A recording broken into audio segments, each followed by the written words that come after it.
दर्शकहरू नमस्कार। एबिसी विशेषमा यहाँहरूलाई हार्दिक स्वागत छ। म अनन्त अनुराग।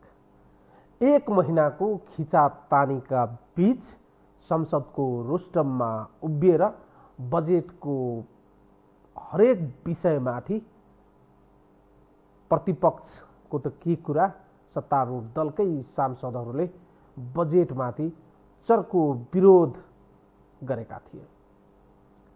सांसदहरूले बजेटलाई संशोधन नगर्ने हो भने पारित हुन नदिने चर्को भाषणबाजी समेत गरेका थिए। यस्तो लाग्दथ्यो कि सम्भवतः इतिहासमा पहिलो पटक संसदमा पेश भएको विनियोजन विधेयकमा सत्तारूढ दलकै सांसदहरूको चरम असन्तुष्टि छ। सरकारलाई कुनै पनि हालतमा यो विनियोजन विधेयक संशोधन नगरिकन सुक्खै हुँदैन जस्तो वातावरण सृजना भएको थियो। तर अचानक पास गराउने बेलामा जुन पार्टीका सांसदहरू जति चर्को विरोध गरिरहेका थिए, ती सांसदहरू एकाएक विनियोजन विधेयक पास गराउने पक्षमा मतदान गर्न पुगे। नेपालको इतिहासमा पहिलो पटक मत विभाजन गरेर बजेट विनियोजन विधेयक पास भएको छ। सम्भवतः विनियोजन विधेयक जति संख्याले बहुमतले पास भए यो वर्तमान सरकारको शक्ति र नैतिकता घट्दै गएको पनि संकेत गरेका छन्। प्रधानमन्त्री पुष्पकमल दाहाल प्रचण्ड पहिलो पटक प्रधानमन्त्री हुनुहुँदा 268 जना सांसदको बहुमत र समर्थन प्राप्त गरेका थिए। दोस्रो पटक संसदमा उहाँले विश्वासको मत लिँदै गर्दा 172 जना सांसदले उहाँलाई समर्थन गरेका थिए। र बजेट पास हुने सन्दर्भमा अहिले मत विभाजन हुँदा 147 जना सांसदले समर्थन गरेका छन्। झट्टै हेर्दा प्रधानमन्त्री पुष्पकमल दाहाल प्रचण्ड सरकारको नैतिक धरातल, सरकारको समर्थन कमजोर भएको संकेत हो। यति विभाजित भइरहँदा नयाँ शक्तिका रूपमा संसदमा देखा परेका शक्तिहरू जे बोले त्यही गर्ने आफ्नो प्रयास देखाएका छन्। कुरा गरौँ जनमत पार्टीको। जनमत पार्टीका राष्ट्र अध्यक्ष डाक्टर सीके राउतले संसद नभएर नाटक घर भएको संज्ञा दिनुभयो। एक महिनासम्म सांसदहरूले संसदको रोस्टममा उभिएर नौटंकी मञ्चन गरे, विरोध गरे, रोए, कराए, धाक धम्की देखाए, घुर्की लगाए आफ्नै पार्टीको समर्थनमा रहेका सरकारका प्रधानमन्त्रीलाई, मन्त्रीलाई, पार्टी अध्यक्षलाई। तर अन्तिममा गएर ती सब फगत साबित भए र बजेट पारित भएको छ। जनमत पार्टी किन बजेटको विपक्षमा उभिन पुगे? जनमत पार्टीले संसदमा देखेको व्यतिथि, कुरीति र कुसंस्कारहरू के छन्? हामी संवाद गर्न गइरहेका छौँ। हामीसँग हुनुहुन्छ जनमत पार्टीका वरिष्ठ उपाध्यक्ष, नेता, सांसद, पूर्व मन्त्री अब्दुल खान। उहाँलाई कार्यक्रममा स्वागत हो। अब्दुलजी, स्वागत गर्न चाहन्छु। धन्यवाद। कहाँबाट सुरु गरौँ भने, डाक्टर साहबले आज संसद नभएर नाटक घर भएको टिप्पणी गरिदिनु भयो। तपाईँहरूलाई संसदमा भएको गतिविधिहरू चित्त बुझ्दो भएन जस्तो स्थिति हो। हामी भन्दा पनि पुरै जनता नै यो बजेट र संसदले गरेको एक महिनाको यो जुन गतिविधि छ त्यसबाट नाखुस भएर नै अहिलेसम्म एक महिनाको जुन नीति तथा कार्यक्रम, सिद्धान्त तथा प्राथमिकता र यो बजेट विनियोजनमा जुन छलफल भयो, बहस भयो, त्यो निरर्थक भयो। त्यसको कुनै औचित्य नै भएन। यस हिसाबले हेर्दाखेरि वास्तवमा नौटङ्की नै भएको साबित भएको देखिन्छ हैन। त्यसकारण हामीहरू पक्ष प्रतिपक्ष नगरी पुरै बाइकाट गरेका छौँ।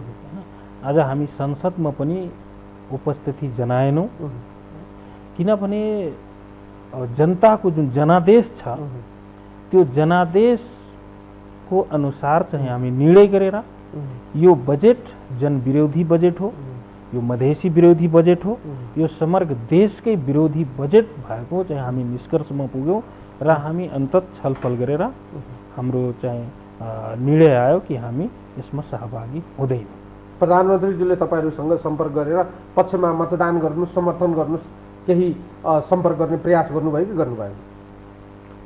अन्तिम समयमा आएर उहाँको सचिवालयले अलिकति प्रयास गरेको हो, तर योभन्दा पहिला आज होइन, तपाईँ नै भनिसक्नुभयो, 1 महिनादेखि यसको बिचमा गन्थन मन्थन भइरहेको छ। सुरुदेखि तपाईँको सिद्धान्त र नीतिहरू आयो, नीति तथा कार्यक्रम आयो। यसमा अनेकौँ चाहिँ सांसदज्यूहरूले, हामीहरूले अनेकौँ विचारहरू, आफ्ना दृष्टिकोणहरू, त्यसमा भएका कमी कमजोरीहरूलाई सच्याउनको लागि पटक पटक आग्रह गऱ्यौँ, पटक पटक अनुरोध गऱ्यौँ, तर त्यो केही पनि भएन। विनियोजन बजेटको विषयमा पनि लगातार छलफल भयो। हामीहरू रोस्टममा उभिएर नै यो बजेट चाहिँ विभेदकारी बजेट रहेछ, यथास्थितिमा यो बजेट पारित गर्नु हुँदैन भने हामी लगायत सबै पक्ष विपक्षका लगभग सम्पूर्ण सदस्य मान्यज्यूहरूले यसको विरोध गर्नुभयो। तर अन्तिममा आएर 1 महिना त छलफल गराउनु, अन्तिममा आएर पास गर्नुभयो भने यो गतिविधि चाहिँ हामीलाई औचित्यहीन लाग्यो। संसदमा ठुला दलका सांसदहरू आफ्ना विचारहरू राख्दै गर्दा वा बजेटमाथि आफ्ना असन्तुष्टिहरू पोख्दै गर्दा उहाँहरूले त्यति बेला पोखेका असन्तुष्टिहरू चाहिँ जेन्युन नै छन् जस्तो देखिए तापनि उहाँहरू दलका दासका रूपमा संसदमा रहनु भएको छ भन्ने कुरा पुनः एकपटक पुष्टि भएको जस्तो लागेन तपाईँहरूलाई? भने त्यो त दास भन्दा पनि यदि कुनै अर्को तल्लो स्तर हुन्छ भने त्यो नै देखियो। दास त अलि माथिल्लो स्तरको हो। दासले त कुनै कुनै बेलामा अलिकति झड्केर पनि कुरा गर्न सक्छ मालिकसँग, तर यहाँ त त्यो पनि गर्ने हिम्मत र आँट कसैसँग भएन। अन्तिम समयसम्म हामी यसको विपक्षमा उभिन्छौँ। यो हाम्रो लागि यो बजेट उपयुक्त होइन, जनविरोधी बजेट हो, मधेस विरोधी बजेट हो भन्दै पनि अन्तिममा गएर चाहिँ समर्पण गरे भने यो दास भन्दा पनि तल्लो स्तर चाहिँ हामी देखियो। यो संसदबाट आम जनताले के अपेक्षा गर्ने? तपाईँहरू त फर्स्ट टाइम संसदमा जानुभएको छ। ठुला दलहरू त निरन्तर 2046 सालपछि संसदमा रहिआएका छन्। दलहरूले संसदको रोस्टममा उभिएर जुन जोस जागरका साथ जनतालाई झुक्क्याउने, ठग्ने, जनतालाई अलिकति आश देखाउने काम गरेका छन्, ती सब फगत, झुट्टा र नाटक, मक्कारी रहेछन् भन्ने कुरा बुझ्दा ठिक होला नि हामीले? एकदम त्यो संसद भनेको देशकै सर्वोच्च स्थान हो, गरिमामय स्थान हो हैन। संसदलाई चाहिँ हामीले अनाहक भन्नु हुँदैन, तर त्यहाँ भित्रका पात्रहरूले जुन प्रकारको एउटा नौटङ्की मञ्चन गर्छन् त्यो वास्तवमा देशको हित विपरीतको कुरा हो। त्यो नौटङ्कीले गर्दा देश समृद्धि, विकास, न्याय केही पनि, लोकतन्त्र, गणतन्त्र केही पनि चाहे समृद्धि आउने कुरा यो नौटङ्कीले गर्दा देखिँदैन। किनभने हामीहरू के कुरा राख्छौँ, मान्यजीहरूले के कुरा राख्नुहुन्छ त्यसको औचित्य नै रहँदैन। त्यो सुने नसुने जस्तो एउटा खेल मात्र हुन्छ। त्यो निर्णय गर्दाखेरि 2-4-10 जना नेताहरूले निर्णय गरेर चाहिँ त्यो निष्कर्षमा पुर्याउँछन्। अरूले के भन्छ, के बोल्छ, जनताको चाहना के हो, जनताको अपेक्षा के हो, त्योसँग कुनै सरोकार राखिँदैन। यो हिसाबले गर्दा यो पुरै नौटङ्की जस्तो देखिएको हो खासमा हैन। यसले गर्दा म त अब हामी त नयाँ संसद हैन, म के सोचिरहेको छु भने यो निरन्तर प्रक्रिया हो। योभन्दा पहिला पनि उहाँहरूले यस्तै गरिराख्नु भएको, अनि त्यो गर्दै गरेको बानी लागेको छ। अहिले पनि त्यस्तै गर्न खोज्नु भएको। तपाईहरूलाई यस्तो महसुस भयो यो जुन संसद छ, जुन बाहिर हामी देख्छौँ त्यो एउटा चरित्र र चित्र हो, तर त्यो पछाडि चाहिँ अनेका अनेक रूप छन्, रंग छन्, चित्र छ, सचित्र छन्, विचित्रका छन्, अजबका छन्, गजबका छन्। तिनीहरूका रंग रूप शैली अमिवाले स्वरूप फेर्या भन्दा पनि अझै चाहिँ तल स्तरका छन्। त्यस्तो एकदम त त्यो देखि नै रहेको छ हैन। अजब गजबको जुन यो चित्रण छ हैन, यो जुन प्रकारको मानसिकता छ, यो जुन रूप फेर्ने प्रवृत्ति छ हैन, तपाईँले अमिवाको स्वरूप दिनुभयो। त्योभन्दा पनि यदि कुनै प्राणी यो पृथ्वीमा हुन्छ अलिकति आफ्नो रूप फेर्ने, फटाफट रूप फेर्ने भने त्यो संसदको मञ्चनले स्पष्ट देखिन्छ। बाहिर ढोका बाहिर एउटा कुरा हुन्छ, संसदको मेन गेटमा पुग्दाखेरि अर्को कुरा हुन्छ, अनि संसदमा बसिसकेपछि कुर्सीमा अर्को कुरा हुन्छ, त्यहाँ माथि गएर रोस्टममा बोल्दा अर्को हुन्छ, र जुन निर्णार्थ प्रस्तुत हुन्छ, कुनै विषयमा निर्णय हुन्छ, त्यो दिनको चित्र अर्कै हुन्छ भने त्यो एकदम स्पष्ट देखिरहेको छ हामीहरू। र यो प्रवृत्तिमा धेरै सांसदहरूले त्यो भित्रै देखाइसक्नु भएको छ हैन। जुन सांसदले होइन हामी कुनै पनि हालतमा यो नीति कार्यक्रम, यो सिद्धान्त ठीक भएन, यसलाई पारित गर्नु हुँदैन, यसलाई परिवर्तन गर्नुपर्छ, यसलाई चेन्ज गर्नुपर्छ, यो जनतामुखी होइन भनेर त्यहाँ उभे, त्यहाँ अनेकौं किसिमका क्रियाकलापहरू गरे संसदभित्र। उनैले आज गएर रोस्टममा गएर चाहिँ आज बजेट पास गर्छन् हैन, लबीमा गएर हस्ताक्षर गर्छन्, दस्तखत गर्छन्, सिग्नेचर गर्छन्। यतिसम्म पनि लज्जास्पद गतिविधि कसरी गर्न सकेका होलान्? संसदको रोस्टममा उभिएर बजेटको विरोध गरेका छन्, बजेटका हरेक विषयवस्तुहरूमाथि आफ्ना तर्कहरू प्रस्तुत गरेका छन्। यो पासै हुन सक्दैन, पार्टी अध्यक्षले गरे पनि हामी गर्दैनौँ, कुनै पनि हालतमा गर्दैनौँ, प्रतिबद्धता जाहेर गरेका छन्। तर आज चाहिँ कुनाबाट पसेर लाजको टालोले मुख छोपेर पास गरेर निस्किँदा रहेछ। जनताको सामु चाहिँ फेस गर्नु पर्दैन भन्ने कुरा चाहिँ बिर्सिन्छन् सांसदहरू। बिर्सनु भन्दा पनि जनताको ख्यालै गर्दैनन्। नत्र पनि अहिले हेर्नुहोस् त जनताभन्दा माथि हुँदा रहेछन् जिल्लामा अहिले हेर्नुहोस् त बजेटको प्रति फोटोकपीहरू जलाइराखेका छन् जनताले हैन। माइती घर मण्डेलामा विभिन्न शीर्षकहरू कटौती गरेको विरोध भइरहेको छ हैन। विभिन्न किसिमका निरङ्कुशताहरू लादिने खालको बजेट आएको रहेको छ हैन। उहाँहरूले आफै त्यसको व्याख्या र विश्लेषण पनि गर्नुहुन्छ। यो सोशल मिडियादेखि लिएर विभिन्न इन्टरभ्यूहरूमा संसदको रोस्टममा उभेर एकदम ठुला ठुला स्वरमा विरोध पनि गर्छन्। यो नराम्रो हो, तर अन्तिममा आएर चाहिँ नतमस्तक हुन्छन्। अन्तिममा आएर चाहिँ त्यस्तो जनविरोधी कामहरू गरिरहेको हामीहरू त्यो स्पष्ट आजकै क्रियाकलापले देखियो नि त। जसले ठुलो ठुलो स्वरमा कराउँथे, तलबाट पनि माथिबाट पनि जहाँ पनि कराउँथे, तिनीहरू नै सबभन्दा पहिला गएर त्यो समर्पण गरेर चाहिँ हस्ताक्षर गरे, दस्तखत गरे, बजेट राम्रो हो भनेर पारित गरिदिए। यो नितान्त चाहिँ उहाँहरूले कुनै पनि उहाँहरूको फिकर छैन। जनताले जुन प्रकारको आफ्नो मतादेश दिएर पठाएको छ, आफ्नो मत दिएर पठाएको छ, आफ्नो प्रतिनिधि चुनेको छ, त्यसमा उहाँहरूको कुनै पनि प्रकारको जिम्मेवारी देखिएन। यो नैतिकता विहीन हो, जिम्मेवारीपना, गैर जिम्मेवारीपना यो सांसदहरूको देखिएको, स्पष्ट देखिएको छ। सिद्धान्तको राजनीति, विचारको राजनीति, जन केन्द्रित राजनीति, राष्ट्र केन्द्रित राजनीति बहुत महँगो पर्दो रहेछ भन्ने कुराको संकेत हो। जनताको पक्षमा तपाईहरू बोल्दा वा कोही व्यक्ति चाहिँ जनपक्षीय रूपमा चाहिँ आफ्ना वकालत गर्दा त्यसको मूल्यहरू पनि चुकाउनु पर्दा रहेछ।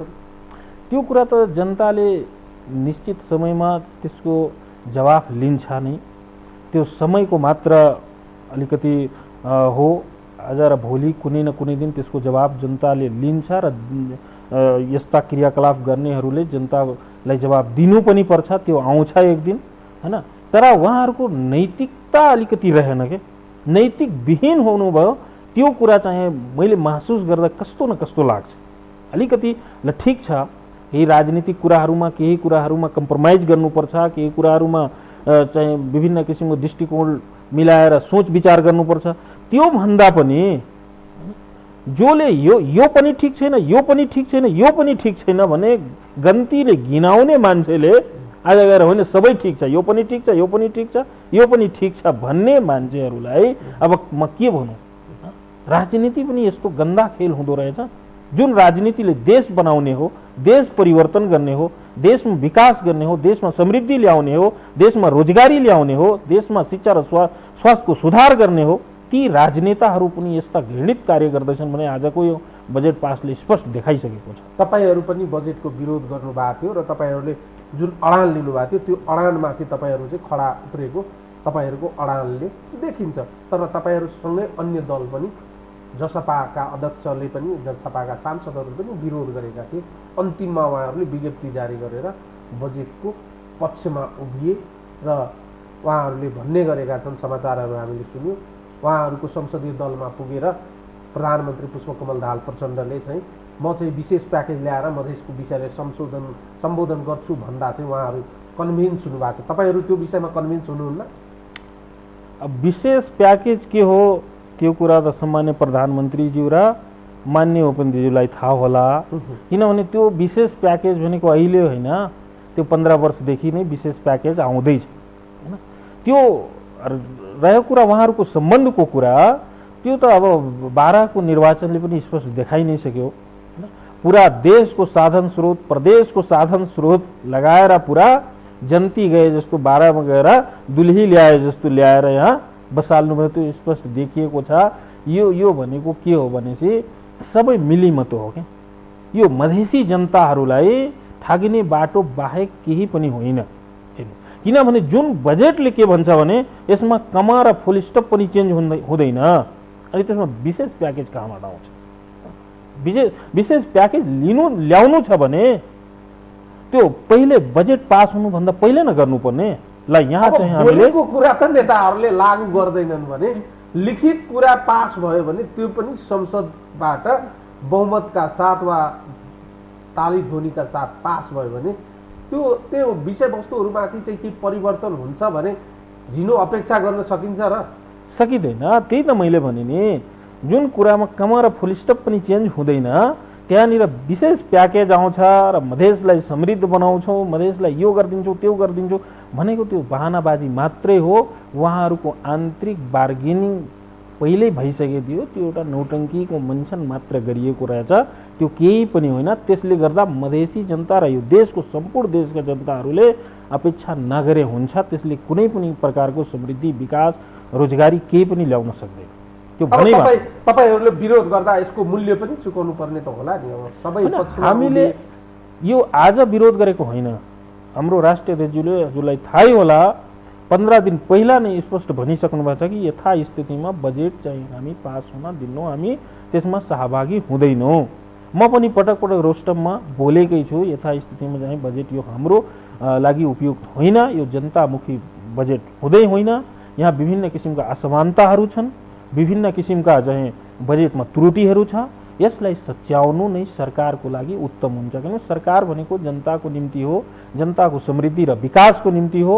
यदि कहीँ गल्ती भएछ भने त्यसलाई सच्याउनु त्यो कुनै सिद्धान्त, कुनै चाहिँ परम्पराको विरोध होइन। त्यसलाई गर्नुपर्छ भने हामी पटक पटक सचेत गराएर आएको हेर्नु।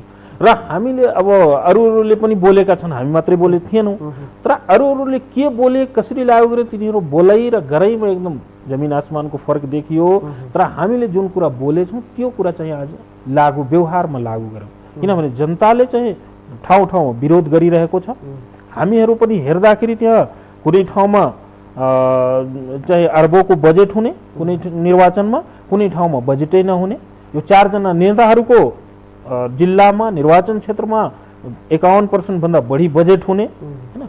अन्य सबै सांसद मान्यज्यूहरूको ठाउँमा बजेटै नहुने, कुनै ठाउँमा कुनै जिल्लैको नाम नहुने हैन, कुनै ठाउँमा कुनै वर्ग, कुनै समुदायकै नाम नहुने।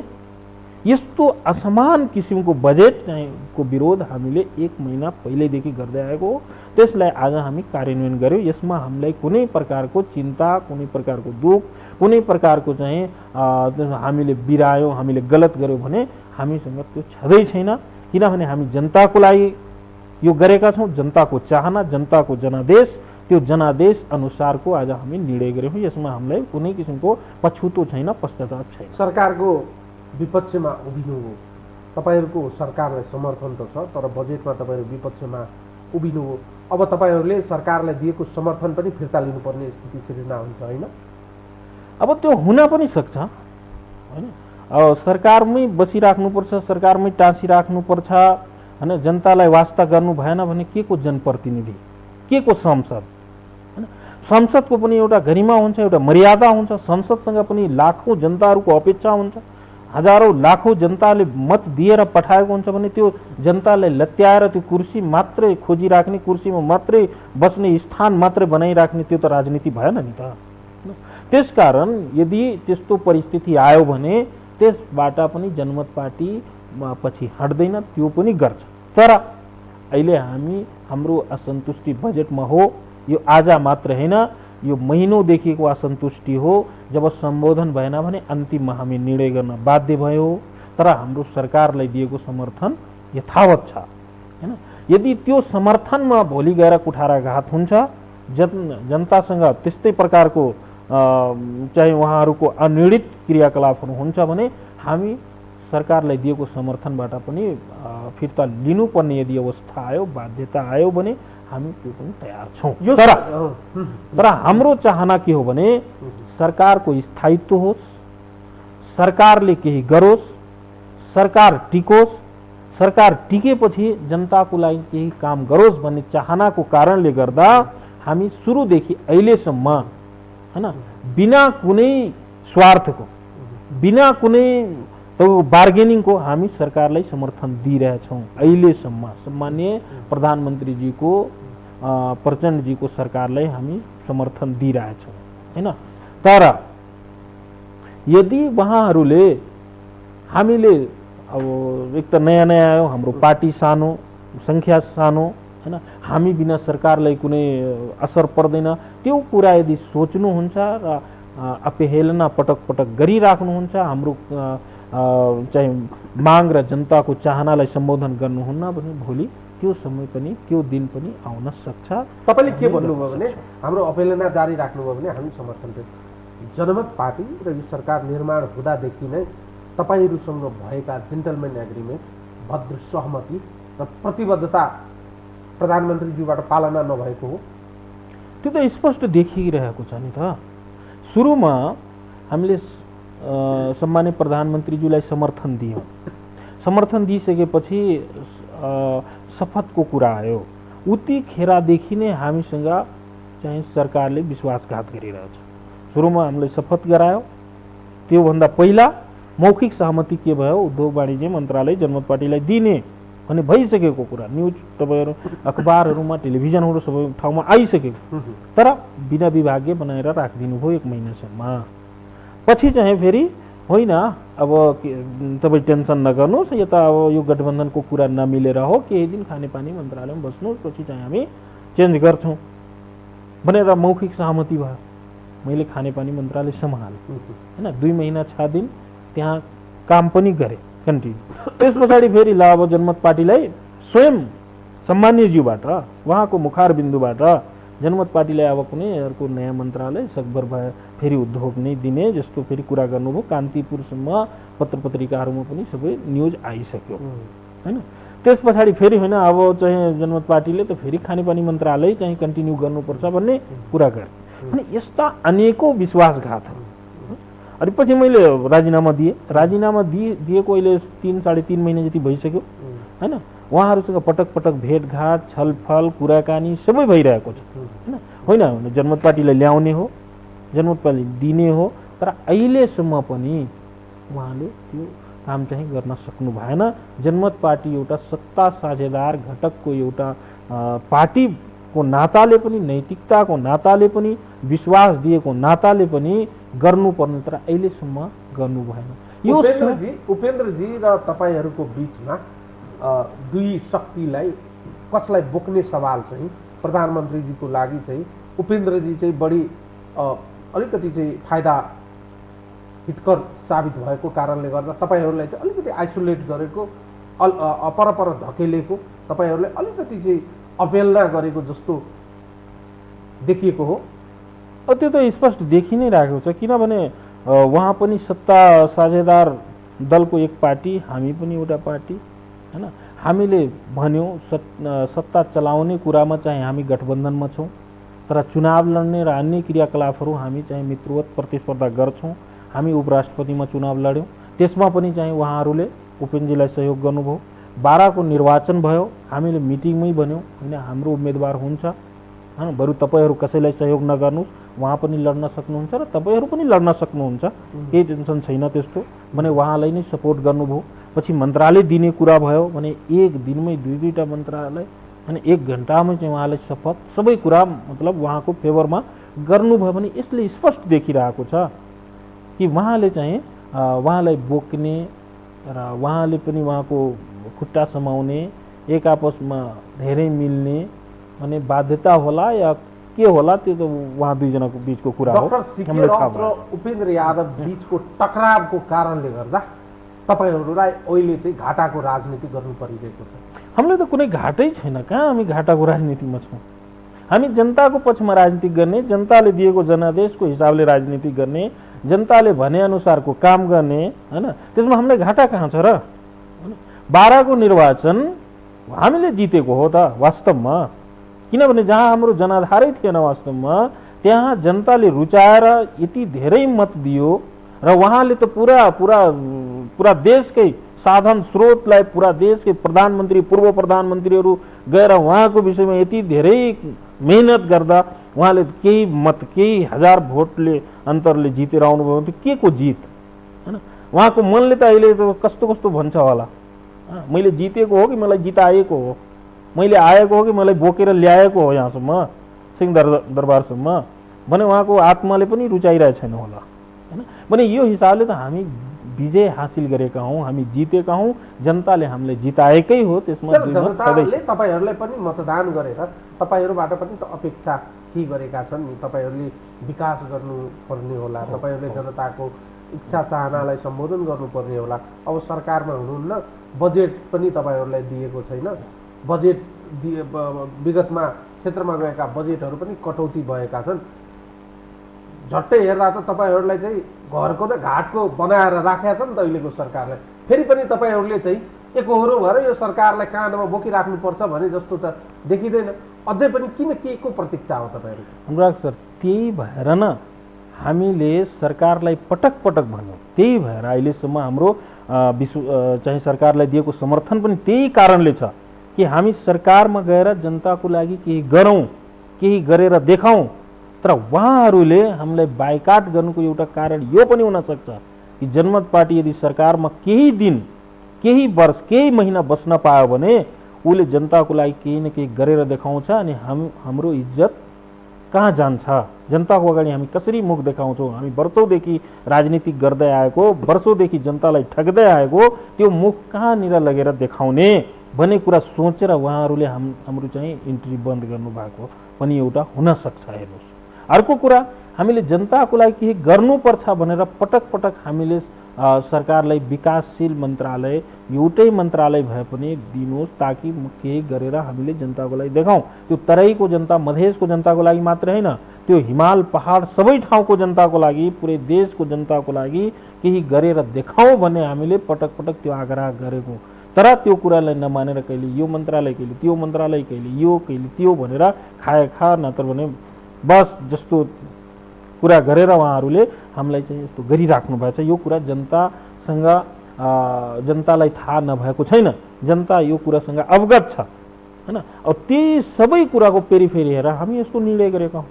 भोलि यो भन्दा पनि जनताको निम्ति कुनै अर्को निर्णय गरौँ भने हामी पछि हट्दैनौँ, तर जनतालाई हामी सबै कुरा अवगत गराइराख्छौँ। हेर्नुहोस्, तपाईलाई बजेट दिइरहेको छैन, हामी बजेटको कुरा यस्तो यस्तो यस्तो यस्तो भन्यौं, तर सरकारले यो कुरा सच्याउन मानिरहेको छैन।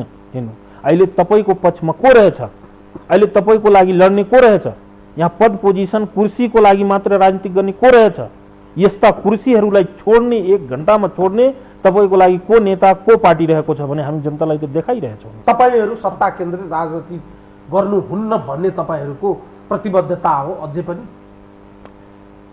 सत्ता केन्द्रित भन्दा पनि हामी जनताको लागि राजनीति गर्नको लागि यहाँसम्म काठमाडौँसम्म आइपुगेका हौं। खासमा हैन, अब काठमाडौँसम्म सिंहदरबारसम्म आइसकेपछि त्यो ठाउँ हामी खोजिरहेछौँ कि यो ठाउँ यदि पायो भने हामी यहाँका जनताको लागि, देशभरिको जनताको लागि केही गर्न सक्छौँ भने त्यो ठाउँ मात्र खोज्नको लागि यहाँ आएछौँ। त्यो ठाउँ पाऊँ भन्ने कुरालाई सरकारलाई समर्थन दिएका हौँ। मलाई ठाउँ चाहियो मात्रै, अरू तपाईँको आशीर्वाद चाहिएन, तपाईँको अरू कुनै पनि कुरा चाहिएन, त्यो ठाउँ चाहियो। र त्यो ठाउँमा भइसकेपछि त्यहाँ जति साधन स्रोत छ, रिसोर्स छ, त्यही साधन स्रोतले गर्दा यहाँसम्म काम गर्न सक्छु, जनताको लागि काम गर्न सक्छु, त्यो चाहिँ हाम्रो सोचाइरहेको छ। अनि त्यो सोचाइको कारणले गर्दा न उहाँहरूले हामीलाई ब्याक गर्न अब झट्टै हेर्दा के भयो भने केन्द्रदेखि प्रदेशसम्म चाहिँ गठबन्धनको सरकार छ, प्रदेश मध्य प्रदेशमा पनि सरकार छ, त्यहाँ पनि तपाईँहरूलाई चाहिँ काम गर्न दिइराखेको वातावरण छैन। योभन्दा अघि कृषि मन्त्रालय पाउनु भएको थियो, उहाँलाई चाहिँ अहिले बिना विभागीय मन्त्री बनाएर तपाईँको मन्त्रीलाई अलपत्र पारेका छन्, त्यहाँ चाहिँ अर्को मन्त्री लगेर राखेका छन्। प्रदेश सरकारको गतिविधि कस्तो छ सबैको सामने छर्लङ्ग छ, त्यहाँ पनि तपाईँहरू झुन्डिएर बस्नु भएको छ, तपाईँहरू पनि केही निर्णय गर्न सकिराख्नु भएको छैन। त्यहाँ पनि तपाईँहरू कतै न कतै अन्यलमा हुनुहुन्छ कि भने एक किसिमको आम जनता बिच सन्देश गएको छ। यो अन्यलतालाई चिर्न किन नसकेको जनमतले? यसको लागि म जनतालाई भन्न चाहन्छु, तपाईँहरू यो नसोच्नुहोस् कि यिनीहरू कुर्सी र सत्ताको लागि अन्यलमा छन्। हामी सिधा जनताबाट काठमाडौँसम्म आइपुगेका हौँ। हामी नेता भन्दा पनि जनताको लागि, जनताको छोरा भएर काम गर्न चाहन्छौँ, जनताको चौकीदार भएर काम गर्न चाहन्छौँ। त्यो चाहिँ हामी एउटा अलिकति अब साधारण बोलेको कुरा गर्ने, सिधै विश्वास गर्ने, छिटै विश्वास गरिहाल्ने भएको कारणले गर्दा अहिले हामी झुन्डिएका छौँ। किनभने पटक पटक सम्मान्य प्रधानमन्त्रीजीदेखि लिएर अन्य मन्त्रीजीहरू, अन्य पार्टी घटकका प्रमुख नेताजीहरूले हामीलाई आश्वासन दिएर यहाँसम्म राख्नु भएको छ। हामी झुन्डिएका छैनौँ हैन। जुन दिन हाम्रो यो आश्वासन टुट्छ त्यो दिन चाहिँ हामी त्यो पद र कुर्सी, त्यो मन्त्री, त्यो कुनै पनि कुरालाई हामी लोभ गर्दैनौँ। जनताको हितमा हामी सबै छोड्न तयार छौँ। जे पनि त्याग गर्नुपर्छ भने, सबै कुरा त्याग गर्नुपर्छ भने, म सबै कुरा, यो संसद पनि त्याग गर्नु पर्यो भने हामी त्याग गर्न तयार हुन्छौँ यदि जनताको हितमा भएन भने। यो कुरा स्पष्ट रहनु। यो हिम्मतहरू कसैमा आउँदैन, यो आँट कसैमा आउँदैन। यो जनमत पार्टी र जनमत पार्टीका लिडर डाक्टर सीके राउतमा नै देखिन्छ। तपाईँ अहिले यो बजेटबाट स्पष्ट देखिन्छ। एउटा कुरा। अर्को कुरा, जतिखेर हाम्रो कृषि मन्त्री पोर्टफोलियोमा हुनुहुन्थ्यो, जतिखेर उहाँ चाहिँ कार्यभारमा हुनुहुन्थ्यो, त्यतिखेरको चर्चा र परिचर्चा तपाईँ कृषि मन्त्रीको हेर्नुहोस् त, कृषि मन्त्रालयको हेर्नुहोस् र अहिलेको कृषि मन्त्री र मन्त्रालयको हेर्नुहोस् अवस्था। अहिले के छ र त्योभन्दा पहिला के थियो? जनताको कति अपेक्षा थियो, जनताको कति विश्वास थियो, कति नयाँ नयाँ योजनाहरू ल्याउने कुराहरू, लागू गर्ने कुराहरू भइरहेथे।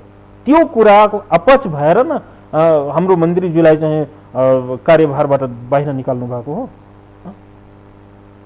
यो कुराले स्पष्ट के साबित हुन्छ भने जनमत पार्टी यदि संघ र प्रदेश सबै ठाउँमा रह्यो भने भोलि जनताको लागि केही काम गरेर देखायो भने हाम्रो चाहिँ राजनीतिक रोटी सेक्ने ठाउँ हराउँछ भन्ने यी नेताहरूको जुन एउटा मानसिकता हो त्यसबाट ग्रसित भएर चाहिँ हामीलाई झुलाउने काम मात्र गरिरहेछ। हामी सिधा विश्वास गर्ने, साधारण रूपमा विश्वास गर्ने भएको कारणले गर्दा त्यो खेल उहाँहरूले खेलिराख्नु भएको छ। तर त्यो खेललाई जनताले पनि एकदम स्पष्ट रूपमा देखिरहेको छ। र हामी म भनिसके तपाईलाई, यदि सांसदबाट पनि हट्नु पर्यो भने हामी पछि हट्दैनौँ, तर जनताको पक्षमा जहिले पनि हामी खडा हुन्छौँ, जनताको लागि वकालत गर्छौँ। यो कुरा एकदम स्पष्ट रह्यो। तपाईँहरूले यो सरकार निर्माण प्रक्रियादेखि नै साथमा रहेको देखिन्छ। कार्यक्रमको सुरुवातमा पनि मैले यो विषयलाई उठान गरेको थिएँ। पहिलो पटक संसदमा प्रधानमन्त्री पुष्पकमल दाहाल प्रचण्डजीले विश्वासको मत लिनुहुँदा 268 जनाको सांसदहरूको चाहिँ उहाँले मत प्राप्त गर्नुहुन्छ। यो 2/3 बहुमतभन्दा पनि बढी मत हुनुहुन्छ। उहाँ निकै चाहिँ हौसिनु भएको थियो। राजनीतिक घटनाक्रमले पुनः दोस्रो पटक उहाँ चाहिँ संसदमा चाहिँ विश्वासको मत लिनुभयो। उहाँको मत र जनमत खस्किएर 172 मा आइपुग्यो। एक तरिकाले आज जुन मत विभाजनका साथ विनियोजन विधेयक पारित भएका छन् 147 जनाको, यो सरकारले दिन प्रतिदिन जनताको विश्वास, संसदको विश्वास, राजनीतिक धरातल र नैतिकता कमजोर हुँदै गएको सङ्केत हो? त्यो त स्पष्ट देखिरहेको छ र म सम्मान्य प्रधानमन्त्रीज्यूलाई आग्रह पनि गर्न चाहन्छु, तपाईँ केही गर्नको लागि यो पालि चाहिँ एकदम तातिनु भएको छ, तपाईँ गर्नुहुन्छ भने यस्ता 2-4 नेताहरूको चाहिँ फन्दामा नपर्नुहोस्, तिनीहरूको चक्करमा नपर्नुहोस्। मैले हेरिरहेछु सम्मान्य प्रधानमन्त्रीज्यू प्रचण्डजी सहज हुनुहुन्छ, उहाँले केही गर्न खोजिराख्नु भएको छ यो पालि, त्यही भएर हाम्रो विश्वासको मत अहिलेसम्म कायम छ कि हैन। भने तपाईँ त्यो शक्तिलाई, त्यो नेताहरूलाई, त्यो पार्टीलाई चिन्ने काम गर्नुहोस्। तपाईँको लङ टाइमसम्म, लामो अवधिसम्म तपाईँको साथ दिने को, तपाईँ प्रधानमन्त्री सफल हुनुहुन्छ भने तपाईँको विषयमा चिन्ता गर्ने पार्टी, तपाईँको विषयमा चिन्ता गर्ने मन्त्री, तपाईँको विषयमा चिन्ता गर्ने नेता को हुन सक्छ त्यो कुरा तपाईँ छुट्याउनुहोस्। नत्र भने तपाईँ अहिले खस्किँदो क्रम हेर्दै हुनुहुन्छ, तपाईँ पनि भोलि तपाईँले डुबाउने काम पनि गर्छन्। यस्ता अनेकौं स्वार्थवादी नेताहरू, अनेकौं सोच भएका नेताहरूको कुरामा यदि तपाईँ लाग्नुभयो भने भोलि योभन्दा पनि तल्लो स्तरमा जान्छ। योभन्दा तल्लो स्तरमा गयो भने फेरि के हुन्छ त्यो त स्पष्ट देखिरहेको छ। अरू पालामा तपाईँ भन्दै हुन्छ प्रधानमन्त्री पुष्पकमल दाहाल प्रचण्डज्यू स्वार्थ समूहको घेराबन्दीमा हुनुहुन्छ भन्न खोज्नु भएको हो तपाईँले? एकदम हो त, स्पष्ट देखिरहेछ। उहाँको नियत त्यस्तो नहोला, तर उहाँको वरिपरिका मान्छेहरूले उहाँले घेराबन्दी गरेको जस्तो एकदम त्यो देखिरहेछ, स्पष्ट देखिरहेछ। समूहहरूको बीचमा उहाँ घेरिनु भएको हो, पटक पटक मोर्चा बनाइरहेछन्, पटक पटक चाहिँ घाँटी जोडेर नभए हाम्रो कुरा सुन्नु भएन भने हामी सरकार ढलाइदिन्छौँ, यहाँसम्मको चेतावनी पनि दिनुभएको छ कि नेताहरूले। भने त्यो कुरा स्पष्ट देखिरहेछन् कि उहाँलाई घेराबन्दीमा हालेको रहेछ। तर त्यो घेराबन्दीलाई चिरफार गर्ने वा त्यो घेराबन्दीबाट बाहिर निस्किने जिम्मेवारी र दायित्व उहाँको रहेछ। म अन्तिम प्रश्न गर्छु, एकदमै छोटो उत्तरको अपेक्षा। यो सरकार परिवर्तन खेलको परिदृश्यहरू निर्माण हुन थालेको घटनाक्रमहरूले देखिन्छ। यो सरकार परिवर्तनको खेल सुरु भएको हो संसदभित्र? त्यो खेलसँग हाम्रो कुनै सरोकार छैन, हामी त्यो खेलको गोटी पनि हैनौँ र हामीबाट त्यो खेल सम्भव पनि छैन। त्यो हैसियत पनि हाम्रो संसदमा छैन, त्यो हिसाबले हाम्रो गिन्ती छैन, त्यो हिसाबले हाम्रो अङ्कगणित संसदमा छैन कि हामीबाट सरकार नै बदलिन्छ, सरकार नै फेरबदल हुन्छ। त्यो ताकतमा, त्यो हिम्मतमा हाम्रो नयाँ समीकरण तयार भयो भने जनमत पार्टी नयाँ समीकरणमा, सरकारी निर्माण गर्ने समीकरणमा सहभागी हुने सम्भावना छ? अहिलेसम्म जनमत पार्टीले त्यो सोचेकै छैन। अहिलेसम्म हामीले यही गठबन्धनलाई समर्थन दिएका छौँ, हाम्रो समर्थन छ। यदि यहीँबाट निकास निस्किन्छ, जनताको चाहना अनुसार चाहिँ सम्बोधन हुन्छ, जनमत पार्टीको मागहरू सम्बोधन हुन्छ भने हामी त्यो कुराहरू सोचेका छैनौँ। हाम्रो त्यो विषयमा कुराकानी पनि भएको छैन, बात पनि भएको छैन, छलफल पनि भएको छैन। अबको चाहिँ जनमत पार्टीको राजनीतिक बाटो चाहिँ के हो? जनमत पार्टीको स्पष्ट छ, राजनीतिक बाटो भनेको जनताको चाहना अपेक्षा हो हैन। शिक्षा, स्वास्थ्य, रोजगार हैन, तपाईँको कृषि, तपाईँको रोजगारी, बेरोजगारी समस्याको हल, यही नै हाम्रो मेन मुद्दामा केन्द्रित भएर हाम्रो राजनीति अगाडि बढ्छ। जनताले आज दरबदर चाहिँ ठोकर खाइरहेछन्। यहाँदेखि मलेसिया, दुबई, साउदी, कतारमा हजारौं हजार जनताहरू रोडमा सुत्न बाध्य छन्। तर यहाँ हामीले झगडा गर्छौँ, 1 महिनासम्म यहाँ संसदमा झगडा गर्छौँ, उहाँहरूको निम्ति कुनै सोचै छैन कि हाम्रा मान्छेहरू, हाम्रा यहाँका छोरा चेलीबेटीहरू अहिले विदेशका गल्ली गल्लीहरूमा बिचारा कामको निम्ति भट्किरहेछन्, तिनीहरूको विषयमा हाम्रो सोच छैन। हाम्रा स्कुलहरू, विद्यालयहरू बन्द अवस्थामा छन्, बन्द हुने अवस्थामा छन्, शिक्षाको क्वालिटी घटिरहेको छ, त्यसतिर हाम्रो कुनै चिन्ता छैन। हाम्रा हस्पिटलहरूमा औषधि छैन, डाक्टर छैन, त्यसप्रति हाम्रो कुनै चिन्ता छैन। त्यसकारण जनमत पार्टीको मेन अहिले राजनीतिक आधार भनेकै चाहिँ यहाँ सुशासन कायम गर्ने हो र यहाँ सेवा प्रवाह एकदम राम्रोसँग सेवा प्रवाह गर्ने काम जनमत पार्टीले गर्छ। यो विषयमा चाहिँ हाम्रो अगाडिको राजनीतिक यात्रा तय हुनेछ। समय र संवादको लागि धन्यवाद दिन्छु मान्यजी। हस्, धन्यवाद। दर्शकहरू, उहाँ हुनुहुन्थ्यो जनमत पार्टीका नेता, सांसद, पूर्व मन्त्री अब्दुल खान। आजको लागि यति नै। सम्पूर्ण युनिटलाई पनि बिदा दिनु। नमस्कार।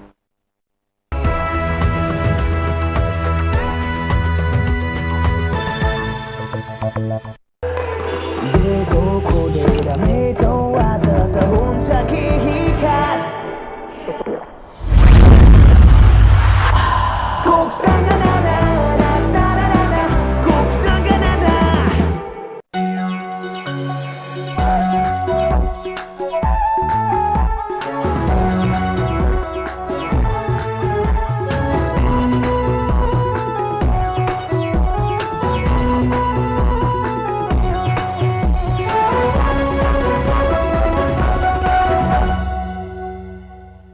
अप नेक्स्ट का साथमा Shreshtha tailoring since 1975। ABC news का साथमा रिद्धि सिद्धि सिमेन्ट रोबोटिक ल्याबमा बनेको स्मार्ट सिमेन्ट सर्वोत्तम सिमेन्ट सर्वोत्तम मजबुती शुद्धता र विश्वासको प्रतीक